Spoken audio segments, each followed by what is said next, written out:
And now, more You Talk Now. Hey, what's up, guys? I'm Steve Russo, and this is You Talk. Now, this month, in case you were not aware, is Sexual Assault Awareness Month. Ooh, that's a mouthful. But you know, it's a very important topic. And that's why we've asked one of our crew, he hasn't been on for a while, but we asked him to join us because this topic is so important. There he is. He has made his appearance. So you've got to unpack this for a second, Dr. Josh. How do you get a data psychologist by day and a trekker at night? Where do the two meet? They meet in me, I guess we could say. You know, in many ways, I grew up on Star Trek and have really enjoyed it. And a lot of, even as we're talking now, the values that it presents, as well as in many ways the moral and ethical dilemmas and kind of social commentary, it helps us put a mirror back on us on how do we treat others, how do we consider ourselves. Even an episode I was rewatching of what is life, you know, just really defining that and pushing our boundaries. I think it helps our critical thinking and hopefully helps us build more compassion and empathy for everyone, especially people who are different from us. You know, I'm amazed that you're pulling all of this from Star Trek. It's like my mind is spinning. It's like, okay, Steve, you better go back and watch some episodes. Let's have a Star Trek episode here. Okay. We will plan that. The question is, do we need to wear our Star Trek jammies? I will give you a pass. Okay, good. Thank you. Because I have Star Wars, but not Star Trek. So. You know what? I will give you permission. Actually, I think for pajamas, I only have Star Wars as well, not Star Trek. Okay, you heard it first on You Talk. The truth comes out. No, you know, as you're describing that, all the different things we can learn from something like Star Trek. And I know there's other shows, and sometimes I think we miss that. But you hit on something I think that is so crucial. Learning how to treat others. Yeah. I mean, it is so out of control right now. I mean, the meanness that it's, you know, everybody wants to throw out, you know, about me, and what I've done. And I mean, here's a whole nother topic, the victimization, you know, something happened to me and I'm not denying it. I'm not belittling it. I'm not minimizing it. But okay, that might have happened a long time ago, but now is now and today is today. And just maybe you're not as healthy as you think you are. And maybe, you know, that's a whole nother discussion, really. And I know you would have some great things to say about it. So let me get your opinion on this. You and I briefly talked about it, actually, I guess, text about it. This whole thing that was supposed to happen about a week and a half ago, turned out to be, you know, when you fact check it, it really didn't happen, but there were rumors and, you know, supposedly some guys went on TikTok, but nobody could ever verify that this was on TikTok. And okay, we're going to have a national rape day of all the creepy, weird, I mean, come on, guys. And then some other guys came back and said, okay, you're going to do that. Well, okay, we're going to find you and we're going to kick your, you know, badonkey, you know, from here to, you know, outer space. And then there was something else floating around that, ladies, if you feel unsafe, if you feel compromised, get as quick as you can to a guy and grab his arm. The problem is, what happened if the guy didn't know? That's because grabbing the arm was supposed to be the signal that I'm in distress. I need help. I mean, this thing is just, and the rumors, and you know this much better than I, but even rumors can create anxiety for people. Absolutely. Especially, I mean, even going back to your prior comment about people who have had bad experiences in the past, who have experienced sexual assault or other kinds of what in my world we call interpersonal trauma, where somebody violates you in some way or another. It doesn't always have to be sexual assault. There's a lot of forms of it, unfortunately. But fundamentally, I mean, we are talking about, in order for something like a sexual assault to occur, there is a lack of respect for somebody else. Okay. And we have to remember it's about power. It's about power dynamics by and large. I want to feel like I can dominate someone else. And I think that principle really transcends a lot of the conversations we've had and broader considerations and concerns, frankly, around broader interactions. And I'll tie it back to Star Trek too, is, the Federation, Starfleet, yes, has power, and they sometimes struggle with it. But one of the principles is we are not going to dominate someone else, and we will use this to defend other people. So, I mean, there's a positive in this story that there were other guys in particular, because the target was women, who would say, yeah, I'm going to stand up and say no. I'm going to speak on behalf of others and use my power for good. But we have to remember there are these power dynamics, and that is what drives a lot of it. And somebody, it's more about, I feel good about myself because I could dominate you, than sexual activity. Okay, now see, that's what's going through my mind right now. What motivates somebody to want to have power over somebody else? Is it insecurity? Is it a lack of healthy self-image? Is it all of the above? I'd actually reframe it and say it's probably a natural, normal human desire. Who does not want to have, and maybe if we frame it, have control of our own lives? Feel like we have a sense of agency, like I can influence the world around me. Yes. We all want that. Well, and absolutely.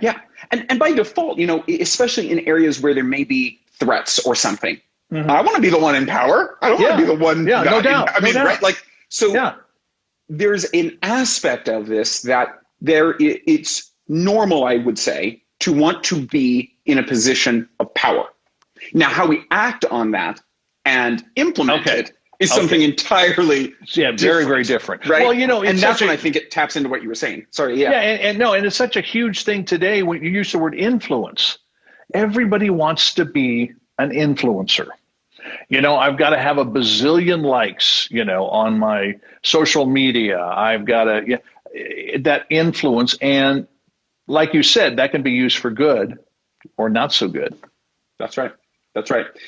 And that's where it's not just thinking about ourselves, but thinking about other people. Putting some of that into perspective, I think, really helps nuance that. What I would say is the natural, normal, even good desire for power. And we usually say, oh, somebody's after power, that's a bad thing. I'd be hesitant to say that. How it's used, I would almost frame it more in terms of being dominated, the domination kind of thing. And I'm the dominant one, you have to be the submissive one. In dog language, the alpha and beta. I mean, those dynamics, that definitely, research over and over again illustrates that that's the dynamic, really, of sexual assault. It's power dynamics, it's domination. Broaden that into even ideas of respect, and a lot of people default to respect means I submit to you who is dominant over me. Yeah, I don't think that's respect. Actually, no, I don't either. It's and I think it. Part of it comes back to, if you don't respect yourself, you're not going to respect anybody else. And you just look again, at what's going on in our culture, the lack of respect. And I don't mean just towards authority figures, police officers, whatever. It's just when you look in the mirror and you don't respect what you see, in part, that's going to affect all these other things. And so it's not, with the sexual assault, it's not so much then about the sex part, if I can say that. It's the domination part, the power part. Yeah. In many cases, there's always exceptions to every rule, but that's generally the case. Yeah, absolutely. And I think it comes back to what you were talking about, of somebody who feels the need to dominate someone else in that power way. There is a need to, fundamentally, I'm not going to feel like I have enough power. I am not able to have agency in my life. And so I'm going to do that by taking it from someone else. And not appropriate. Obviously, but. Yeah, and go back to something you said, because I think this is key. Power can be used for good. Yeah. It doesn't have to be negative. Power can be used to help other people. Now, when it comes to sexual assault, we're not talking just about an issue for females. Absolutely. Guys are also being assaulted sexually. Absolutely. You know, and I think sometimes we let that slide. And also, just to throw this out there, sexual assault doesn't have to happen physically. I mean, it's happening online right now, is it not? Absolutely. Or am I misconstruing something?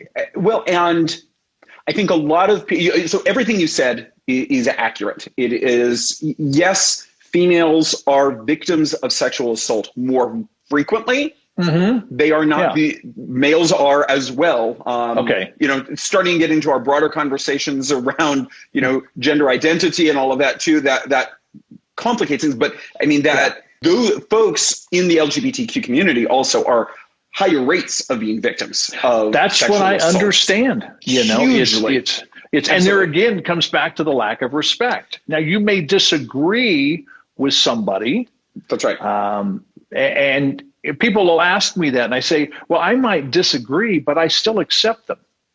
Whoever it is, whatever it is, not just LGBTQ, I still accept them and I respect them as a person. I respect their humanness. Yeah. Yep. You know, and that's where I want to be. I don't care who you are, what you are, you know, and I don't, you know, I just want to help you. If I can help you, that's why You Talk exists, we want to help anybody about anything. We want to be here. And it's a different conversation, what you're talking about there, of actually trying to understand where somebody is coming from versus a sexual assault, using LGBTQ community, for instance, as an example of oftentimes an example of a motivation for that is, I am going to assault you to force you to change. Oh, but that just doesn't work. No, it doesn't. It doesn't work. There's just so many things wrong and bad about that. But your first question was, is it female only? No, absolutely not. Absolutely not. Dynamics are still the same. Of this idea of somebody trying to be in a position of power via domaination. Sure. Ultimately. There was another part to your question that I now can't remember, because I took it down a rabbit trail. I was just thinking about something here, and this may have been it, but sexual assault can happen online. It can happen. Oh, that's right. You know, and to me, I sit here thinking, why would somebody allow somebody else to dominate them? I'll use that word on social media when they can turn it off. They can walk away. Yeah. You know, physically, that's a little bit harder to do. It can be, especially if there is a physical difference in some ways when you're in person, right? I mean, using the stereotypes, there's a reason. A man sexually assaulting a woman, men tend to be physically larger and stronger than a woman. I mean, that's absolutely part of the reason it can happen more just physiologically, right? I mean, call it what it is. And it is important to recognize that sexual assault can take a lot of different forms that people may not be aware of. And that's one angle that I think is important for people to realize and recognize, is sometimes people dismiss their own experience because it's, oh, well, that wasn't really that bad. That wasn't really sexual assault. In my mind, first of all, it doesn't really matter what the label is, whether or not it qualifies as sexual assault or not. Sure. Do you feel violated in some ways? Ooh. Then something is a problem. We can talk about legal ramifications separately. Sure, absolutely. But a core part of this is, how do you feel whole? How do you feel respected in yourself? How can you heal regardless? You know, if it's somebody cussing at you down the street, I mean, there was no physical assault going on. No. Is that a legal problem? In many cases, no. Could it still psychologically and emotionally be a problem? Yeah, for a multitude of reasons. It could bring you back to other bad experiences you've had. You don't want to minimize that type of experience then. So that's, I think, a big part. And as you're talking about online, you're like, well, they didn't touch me, so I wasn't really assaulted. Well, you know, again, there's legal definitions of assault that go way beyond my even expertise. But if you were violated in some way, I was going to bring that up. That word is that is such a vivid word, and it is such a descriptive word. Now, it is possible that you could feel violated when you really weren't. maybe, and it could be because it was a trigger because of a previous experience, or just the anxiety or depression you're dealing with, or isolation, any number of things. But when you say get help if you feel violated, where is the first place somebody can go? I mean, what? There's lots of things, and it depends on circumstances. A lot you were just saying that I think is worth coming back to, but where to get help is really critical. Yeah. So, one, if you were physically assaulted in any way, reaching out to law enforcement in some form, that is very hard for a lot of people to do for, again, a multitude of reasons. But getting physical evidence as quickly after as possible is really vital if a case develops. You can talk to law enforcement, get the various examinations, and choose to not press charges down the road. But a month from now, you can't give that evidence. You can only give it in a short period of time. And so if you are in a place where you are willing to, more and more law enforcement agencies have special subsections to address sexual assault. Not everyone does. I mean, let's be honest. And some people have had bad experiences in that place where officers have blamed a victim. I think that is happening less and less. Yes. But, you need to know you don't want to be re-victimized in any way. But it's important for folks to know if you are physically assaulted, there's a kind of a small-ish window where you can they can do the examinations to get physical evidence that could help in a case, and you can decide later whether or not to pursue it. But psychologically too, social support is critical. You may have loved ones you can talk to. That's great. Sexual assault is something we don't talk about, even to loved ones by and large. For sure. So that's not always an option. No. If you have a therapist or a physician, a provider who you trust, they're a great one. There's also national and local hotlines.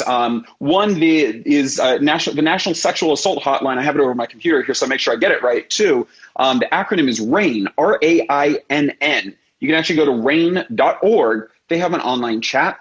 There's phone numbers you can do. I don't see text message options, but again, online chat or a phone call, they can walk you through options. If you don't know that you want to talk to law enforcement, groups like this can usually help you think it through.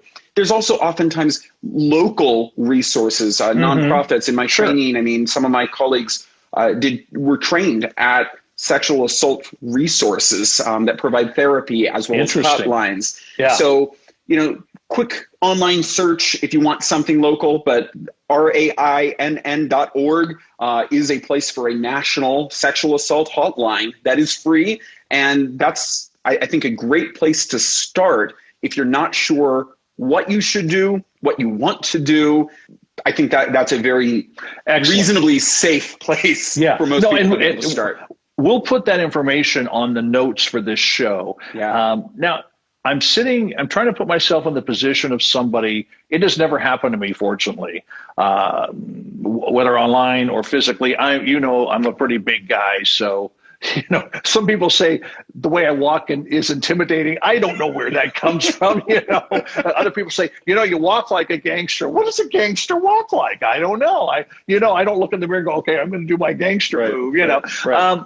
But I keep thinking of the word shame and blame, because I think somebody who actually has been assaulted, in a sense, there's that shame. I'm embarrassed of what happened. I shouldn't have let that happen. Or the blame of saying, oh, it's my fault. It wasn't their fault. It's my fault. How do we get past the shame and the blame? It's hard. And I'm glad you bring up this idea of shame. It's really a central idea for a lot of issues and challenges. We all experience shame at some point. Yeah. Some experience it more than others. And I think it's also important to differentiate shame from guilt. And that's kind of a difference that we're talking about here. Sure. The short version that I have always liked that kind of captures it is guilt is I did bad. Shame is I am bad. There's a little bit of a difference of It's who I am as an identity. Do we all make mistakes and errors? Do we do bad? As part of being human, yes. Guilt is normal. It can be healthy because we can learn from it. Shame, saying I am fundamentally bad, is rarely, if ever, helpful. It does not move us forward. So I made a mistake. I said the wrong thing. I mean, we can have really big mistakes. Does that make you, as a person, fundamentally bad, which therefore implies I have no value? Going back to this idea of respecting other people, respecting ourselves. If I'm regularly telling myself I am bad, and I may not even be using those terms exactly, it's very hard for me to advocate for myself. I mean, going back to your comment of stopping something bad from happening in person, online, etc. If I'm bad, I deserve it. A lot of times, I don't have a right to be able to say no. I don't have enough value. That's a problem. I mean, that is a problem. I mean, ultimately, therapy. I'm a psychologist. Therapy is always a go-to. I think it's very, very valuable, and increasingly, it's becoming more of an option for people. And shame is a topic most therapists will talk about and can address. Depends on the levels of it. But just even being aware that I am experiencing shame on my own is, I think, the first step in moving forward, actually. And sexual assault usually, I would say, causes shame. A lot of times. You go back to those power dynamics and dominate. It's easier to dominate you if I make you think you don't have value and that you were bad. You were bad, so I can do whatever I want. See, and there's an underlying premise, there's an underlying foundational principle we have here at UTalk, and that is you matter. Yes, right. We do what we do here because you matter. You may not think you matter. Let us help you understand that you do matter, that you do have value, because if you don't know that you matter and you don't feel you have value, you're going to allow yourself to be abused, misused, victimized, violated, all of those different words. And, I want to nuance that, and I agree with you. We want to be careful, even unintentionally, of that phrasing of allowing yourself to be, because that also implies that you're in a position where you can stop it. And there are times where there is nothing else you could have done. Right.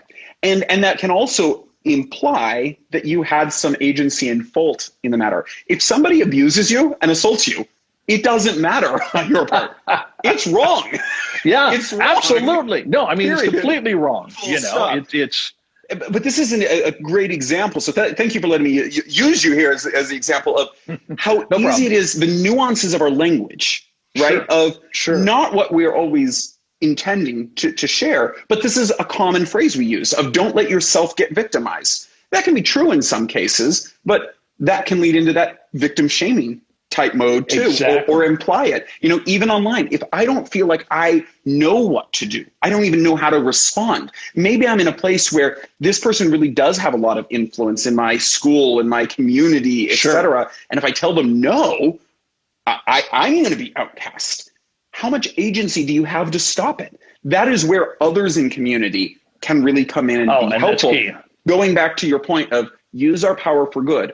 Those of us in a position, when we are in the position to frankly have the privilege to speak on behalf of others, and maybe it's I don't have to worry about being ostracized by my community, then I can call out the bad actor. That absolutely is a good use of power for good.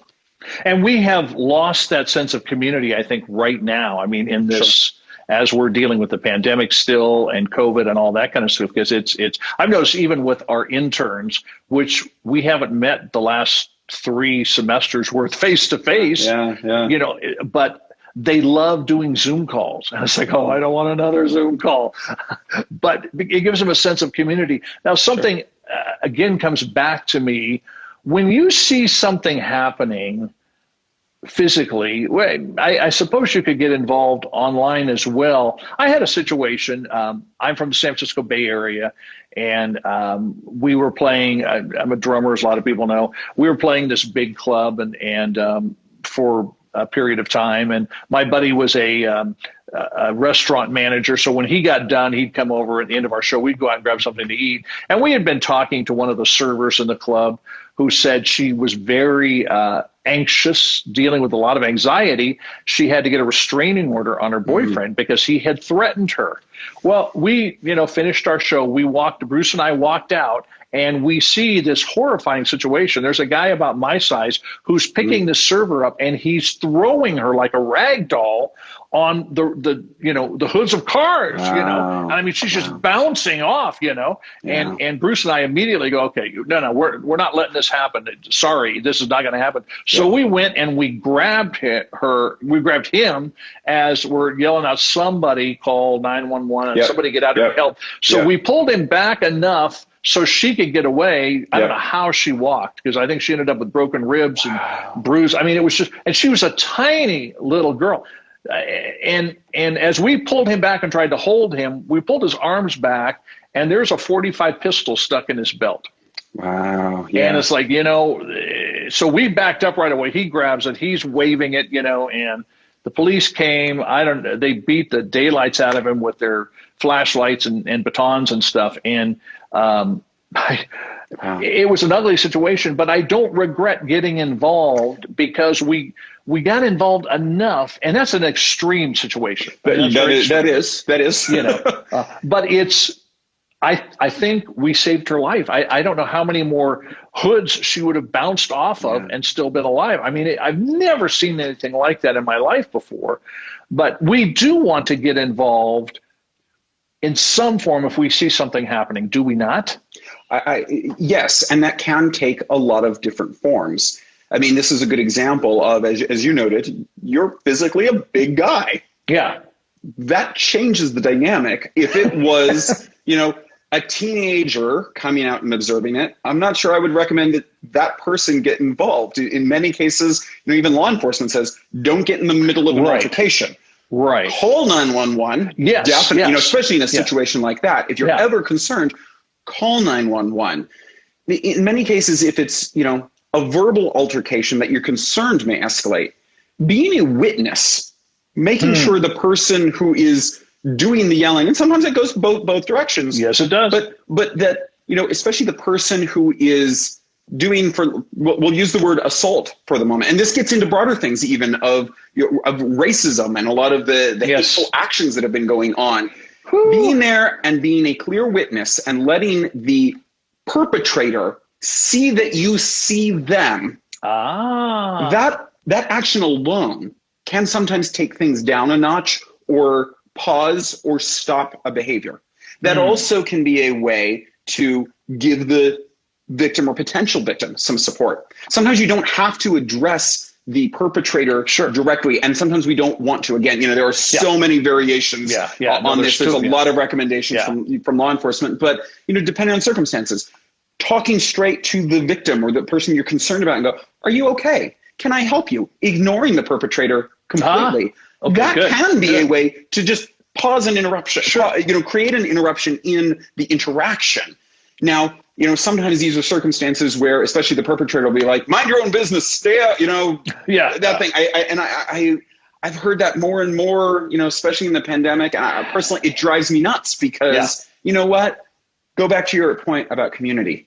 It's all our business. If somebody gets hurt, just because it's not my household, that's not my business. I'm sorry. That's part of my community. That's not okay. And if I had the chance to do something, so, being a witness, calling law enforcement, intervening where appropriate. Heck, even as we look at, in the aftermath of the George Floyd verdict and things too, about seeing the young lady, the teenager who filmed that incident as a witness, and that if she hadn't filmed that and witnessed, things could have been very different too, ultimately. Yes. So absolutely. Those are all, not to underestimate the power of observing. And when we talk about community, I keep thinking of the word safe. Do you have someone in your life, in your community, that is safe for you to go to? And even if it's not a physical assault, it's a verbal or it's an emotional abuse, but somebody you feel, and that's again one of the reasons we have you talk. Come to us. We are safe. We want to help you. And you mentioned RAINN, RAINN.org, I believe it was, correct? That's right. It's anonymous. You're not on a screen. You're not having to go to somebody's office. And things like that, to me, feel like a good, safe first step. This is what happened to me. What do I do next? These are trained people. This is not somebody that just walked in and said, hey, I'd like to get on the phone and chat. It's not that. And you know that much better than I, because you're involved in training and equipping people. And I just want to say to anybody out there that's catching our conversation, get help if you need it. There's no shame in asking for help. If you feel violated, if you feel uncomfortable, if you feel something happened or is happening that's inappropriate. I know this is a little bit off topic. I just want to hit it real quick. You and I had a conversation several months ago, and one of the things you were saying that concerns you, and I don't know if it still does, is because of the lockdown, because of the limited movement, and you've been concerned about abuse in the home. Is that still the case? Yeah, I mean, as things have been opening up more, at least in some circumstances, even for kids and, virtual schools, I think there has been more training and awareness of ways to look out for concerns. But I mean, it is always a concern. Domestic violence, various forms of child abuse, elder abuse, neglect, etc. They can be hard to identify. Ultimately, the stress of the pandemic only adds fuel to that fire and limits the places and ways we can observe. I think that's true in sexual assault as well. Unfortunately, here is there aren't as many. I mean, we're talking about be a witness, observe, stand up. There aren't as many eyes. No. and that's harder. So you're absolutely right too on having a safe place, having someone. Not everybody has that. That is why there's these hotlines and things. Take advantage of it. Please do. Just reiterating what you said, there is no harm. Even if you're not sure, you should call. Call them. Thank you. Talk. Chat with them. If you, I prefer writing rather than calling somebody myself. Anyway, I'd probably use an online chat version or text version. Just explain what your experience is. That will help. That will put your mind at ease. Absolutely. At minimum. Another thing I would throw out there even is most of us with health insurance, most of the health insurance plans, I think, have to have nurse advice lines even that are available 24/7. They're free. Again, you do have to give your name because they have to validate that you're a member of that health plan, but it's usually on the back of your insurance card. That's another place to go, especially if you're concerned whether or not you need to receive medical attention. That's a very nice way. Excellent. They are usually registered nurses. So, they're licensed providers who do know what they're talking about. I've used them for a variety of health concerns myself and for my kids at minimum, even where I'm like, I'm pretty sure this is okay, but I'm going to call to put my mind at ease. Think about it even in those terms of, I had this bad experience. I don't feel right about it. Call at minimum to put your mind at ease. There's no harm in that. No, that's such great advice, Dr. Josh. It's I think we're going to have to end this part of our conversation. We could talk for hours, and we got to have you back on sooner than later. I love your wisdom, but I'm coming down to two takeaways. If you feel victimized, if you feel violated, get help. Wherever that is, the back of your insurance card, call that nurse, go see your primary physician, go to a therapist. Make sure you have somebody safe in your life that you can go to. Reach out to us here at Utah. And if you haven't been, then maybe, it's not like you're stalking, but be available.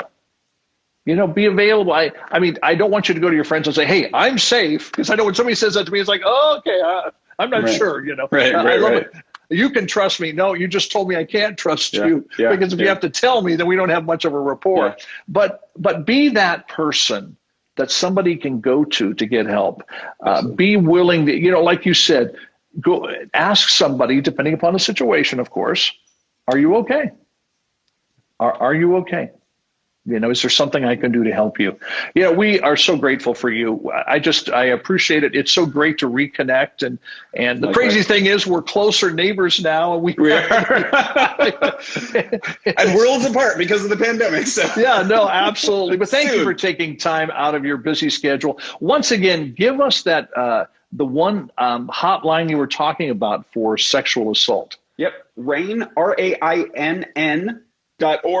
Or the phone number is 800-656-HOPE. 800-656-HOPE or 4673. Awesome. Thank you for that. And we'll talk to you sooner than later. We appreciate you. Grateful that you'll give up time to be with us. And I know it has helped a lot of people. And we will continue this conversation, like I said, sooner than later. So thanks, Dr. Josh. Always great to see you. And I want to see those Star Wars jammies next time. We'll see. This is You Talk Radio.